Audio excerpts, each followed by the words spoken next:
sanglant à enfouir sous mille quêtes de soi quelques mille crimes. Celui d'un frère, traître apeuré, rongeant ses nerfs, éclipsant le prince alors exilé. Celui d'une mère reine sous chrysanthème, fier adultère, raillant quelques cris sans trêve.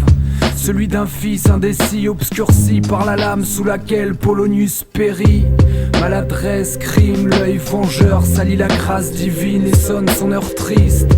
Le sang se mute en larmes pendant que les morts parlent. C'est l'étrange chute en vrac, des mains sanglantes par dizaines aux violents abcès, tous à prétendre l'ivresse d'une âme saine. Puisqu'alors les retours sans appel sont au centre à peine, pendant que chaque vie tourne à perte.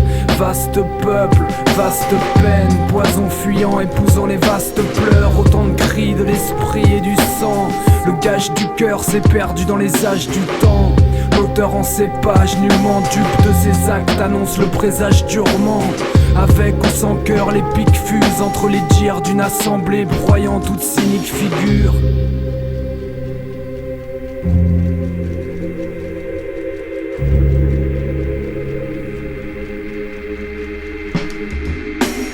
Au ciel ou au fils, le roi dicte alors, ce sont nos larmes que ton acte fait répandre.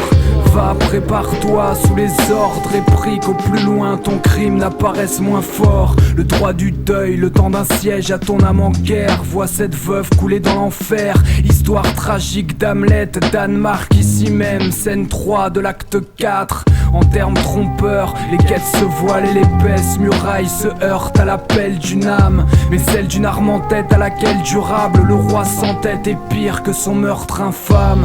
100 grades à l'appui, des yeux sans faille à la fuite, tout s'enflamme pour que la suite s'emballe. Et pour que se livre l'âme, se meurt l'homme d'apparat, un cadavre que la tragédie embrasse.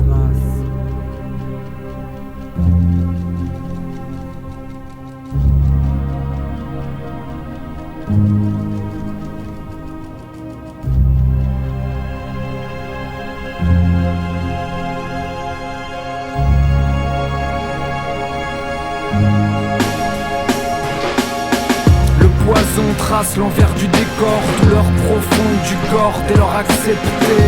Rumeur galopante car le peuple gronde sur Polonius et son étrange mort. En l'enterrant si vite se torfide, Ophélie fragile, une fillette à la raison morte. Et portée par un cœur en pièces, sous l'âme en peine se dresse le deuil du cœur et du père. Mille bruits, certes sanglants à enfouir sous mille quêtes de soi, quelques mille crimes, logique vide. Les cieux se fâchent, aiguisent leur mine fine que la frénésie relâche. La herte vise aussi l'acte vil, amnésique de ce que l'amour fit. Triste que l'âme oublie, puisqu'alors les retours sans appel sont au centre à peine, pendant que chaque vie tourne à perte.